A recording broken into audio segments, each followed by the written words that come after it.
Hi, this is Neil's on Dynasty. Please like, share, and subscribe. Buy some silver and some platinum and some crystallized osmium because you sleep better if you have it. And also, be kind, helpful, and grateful because it's better than being a jerk. Hey, that's as much special effects as I can afford right now, so deal with it. This report is 1 hour old. It is from China Observer because I do not want to get censored with someone else.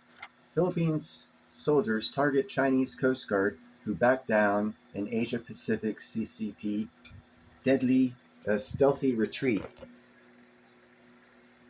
You can go back and check my channel. I've over a year ago did reports, and this is why I'm not worried about China attacking Taiwan or anyone else. I did reports on that. I did deep dives on this stuff. Everyone still smocks and laughs and says, "Oh yeah, China's going to do this, Neil. China's going to do that, Neil. Yeah. You guys are freaking fools. Whoever says that, I bring you the facts and the truth. I don't put out bullshit. So here's another channel that you might could listen to that corroborates everything I said over a year ago.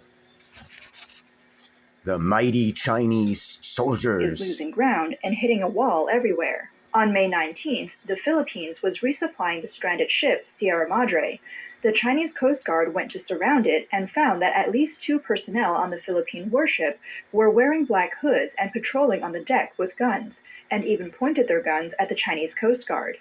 Faced with the provocation of the Philippines, the Chinese official media showed restraint, undermining the image of a powerful nation. China knows that What a big, powerful warship back down because 2 guys had M16s. Holy cow, that is a powerful navy. the U.S.-Philippine Mutual Defense Treaty is by no means an idle threat. U.S.-Philippines Defense Treaty. Also one had with Taiwan. So if these guys are scared of the Philippines because 2 guys shoot or point M16s at them because of the U.S.-Philippines Defense Pact, what do you think will happen with the U.S.-Taiwan Defense Pact? Once China takes military action against the Philippines, the result will be a military strike from the United States. Seeing that China dares not take action against the Philippines, China's sphere of influence shrinks. Some speculate that from the South China Sea to the East China Sea, What? The mighty Chinese dragon? Oh my God, their influence is shrinking because 2 guys pointed M16s at a big old warship. Wow, they are a powerful navy. from the Yellow Sea to the Bohai Sea, whenever a conflict breaks out, the CCP regime will fall. Provinces will become independent. Whoa. Is this what Neil said? Hold on. I'm going to turn this up so people can hear. Yes, China, as soon as they get into a conflict, will break back to their dynasties. 4 or 5 of them. Mongolia will be freed. All these other countries will be freed that they consumed, and will bust into civil war. Hold on. Let's hear this from someone else.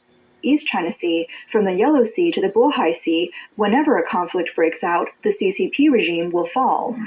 Provinces will become independent and people will regain their freedom. China does. What? Hold on. So if the CCP gets in a conflict, they will fall because their people will turn against them for their own freedom. Oh my God. Hold on. The mighty CCP. Everyone talks about the mighty CCP, the Navy, their Army, their military, they're this, they're that. Just like here in America, their government is people. Yeah, they might have 1 million or 2 of them in the government, but the other 1.4 billion ain't with them. It's only a matter of time. America falls, China's going to fall a lot sooner. They're falling right now, as a matter of fact. Does not dare to take action against the Philippines because it has no confidence in winning a regional war. China's 2 aircraft carriers are still regarded as training ships. One of the key reasons is that its carrier-based aircraft, J-15, has structural problems, resulting in frequent flight accidents. According to statistics, from 2009 to 2018, the J-15 has had at least 4 crashes. Russian experts found that the J-15 may have insurmountable structural problems. After the incident, the pilot revealed that he pushed the pushrod to the bottom, but the aircraft did not respond and eventually stalled and fell. According to insider information from the People's Liberation Army, the J-15 was developed with reference to the J-10K prototype, J-10K-3, introduced from Ukraine, and the T-10K had not yet been successfully tested when it was introduced. In addition, the J-15 is derived from the Su-27 series of fighters, and the Su-7's flight control system has problems. This defect is particularly serious on the J-15. Due to these structural problems, the PLA decided to develop a new generation of carrier-based aircraft, J-35. A pilot from the Navy said that many of his flight training classmates were almost killed. According to statistics, the PLA loses an average of more than 30 aircraft each year, and some even say that one aircraft crashes almost every week. U.S. satellite data shows that China's carrier-based aircraft do not fly directly to the aircraft carrier, but are transported up by crane. This practice... Hold on a second here. Hold on. What's the use of having an aircraft carrier if you got to land your planes back on land, crane them onto a ship, and take them back to your aircraft carrier and crane them up onto your aircraft carrier? Does that sound like a mighty Navy? It sounds like I could take a destroyer or a frigate and take that aircraft carrier out. But anyhow, I digress. This is the great Chinese Navy. The greatest. They're better than the Americans, who actually can land aircraft, and do frequently for decades, on their aircraft carriers. Yet the Chinese haven't figured out how to do that yet, and they somehow are greater than us.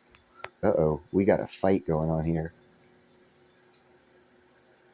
Sorry, got to disturb the fight for a fight. All right, anyhow, yeah, the Chinese Navy is crap. I'm tired of doing reports on China, man. If they're going to go to war, it's going to be on a foot-to-foot ground war. Only people they can attack is Russia, because India will kick their ass because they've done it before. That's right. I've also done reports on India going to war in like 1962 or something like that with China, and China being humiliated because they don't know how to fight. And they've never been in a successful campaign in the whole lifetime of the CCP. Not one successful campaign. Not one. Yeah, they build a lot of defective stuff, and that changes the numbers on the charts. That's why you shouldn't listen to charts, because they can be manipulated. Wow, thought you guys figured that out with the silver thing, huh? Yep. Well, hey, here comes more facts from someone else, not Neil. This may be to reduce the risk of landing accidents. What is even more shocking is that X Platform disclosed that in March 2022, in the waters southwest of Sanya, a 9/8 modified anti-submarine patrol aircraft crashed during a training flight, killing a total of 11 pilots, all of whom are said to be ace pilots. Some officers blindly intensified training in order to gain political achievements, eventually leading to tragedy. Faced with such a vulnerable military, how could China possibly take over Taiwan? Even the PLA's Joint Sword 2024A military exercise around Taiwan on May 23rd was a failed operation. At that time, a large number of warships, military-civilian integration equipment, and roll-on roll-off ships were quickly deployed at the same time as the military exercise was announced, forming a tight blockade in the waters around Taiwan. In the direction of Hualien in the east of Taiwan, the PLA's exercise range came close to Taiwan's territorial waters, attempting to block the Taiwan Air Force's deployment route. In the south of Taiwan, the PLA tried to cut off the port of Kaohsiung, Taiwan's logistic and economic lifeline. Its aim was to block possible U.S. military reinforcements from the Philippines. The blockade in the north was to prepare for countering the troops stationed in the islands. The PLA intends to use huge military pressure and join with pro-communist forces in Taiwan. If the subversion succeeds, the PLA can immediately land on the main island of Taiwan. However, the internal situation in Taiwan did not develop as the CCP wished. At that time, the controversial bills of the Taiwan Legislative Yuan did trigger people to protest on the streets, but these protests were essentially to safeguard Taiwan's democracy, freedom, and territorial integrity. There was absolutely no looting, military and police suppression, and bloodshed that the CCP expected, and the pro-communist forces on the island failed to seize power in the chaos. There was no change in key positions, and the presidential office remained stable. In other words, this military operation and political manipulation failed, and the PLA could only withdraw its troops half a day in advance. The U.S. military dealt with this crisis calmly. After the joint military exercise with the Japanese and South Korean navies ended on April 12th, the USS Roosevelt carrier strike group immediately went straight from the East China Sea to the South China Sea, visited Thailand, and carried out regional deterrence in an orderly manner. On April 28th, the USS Roosevelt returned to the South China Sea, patrolling from the Paracel Islands and Huangyan Islands all the way to Renai Reef, and arrived in Singapore on May 17th. After the PLA's military exercise around Taiwan ended, from May 24th to 26th, this powerful aircraft carrier formation, carrying up to 90 fighter jets of various types, went north to the South China Sea to conduct large-scale exercises of carrier-based aircraft takeoffs and landings, demonstrating overwhelming military superiority. Some people question what What? What? Did she just say one of our 11 aircraft carrier groups, just one of them, showed military superiority over the whole Chinese fleet that they had surrounding Taiwan? I believe if you rewind, you'll hear that correctly too. One of our aircraft carrier groups did better than the whole Chinese military, their Navy and Air Force. Wow. Wow. China is so big and powerful. I quake in fear. Woo.